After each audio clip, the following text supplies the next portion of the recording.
long before Moses became the great deliverer of Israel, long before he stood before Pharaoh, long before the Red Sea was divided, before the miracles, before the plagues, before the voice of God echoed from a burning bush. Moses was simply a shepherd. For 40 long years, he wandered the wilderness of Midian, guiding his flock through endless deserts and rocky mountains.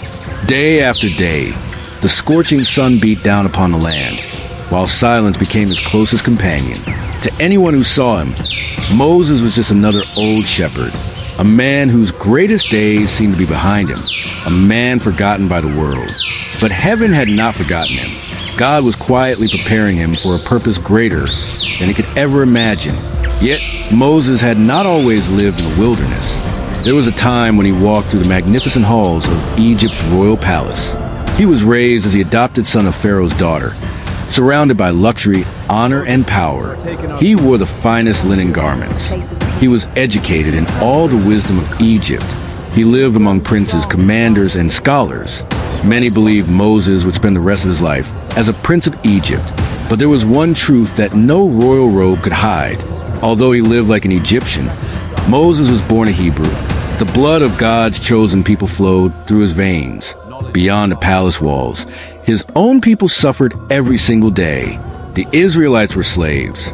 From sunrise to sunset, they labored under the blazing desert sun, building cities and monuments for Pharaoh. Their backs carried heavy loads.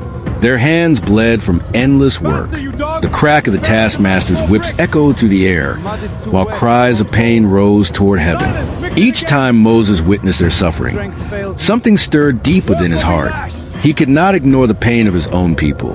One day, everything changed.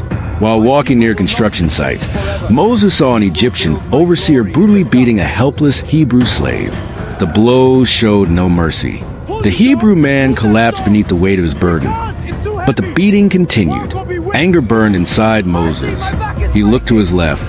No one. He looked to his right. Still no one. Believing he was alone, Moses rushed forward. With one powerful strike, he attacked the Egyptian. The overseer fell lifeless to the ground. Silence filled the air, breathing heavily.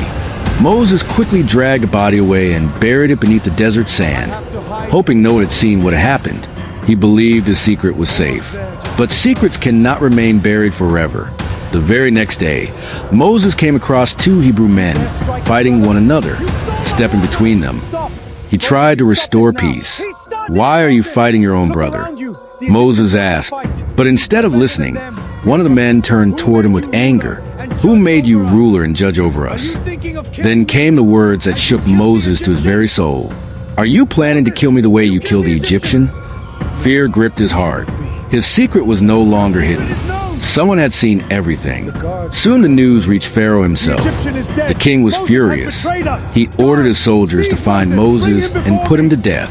The palace that had once been Moses' home had become a place of danger. There was only one choice left: run, leaving behind his royal life, his wealth, and everything he'd ever known.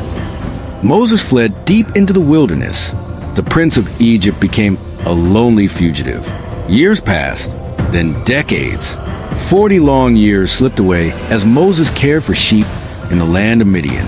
Perhaps he believed his purpose had ended. Perhaps he thought God had forgotten him.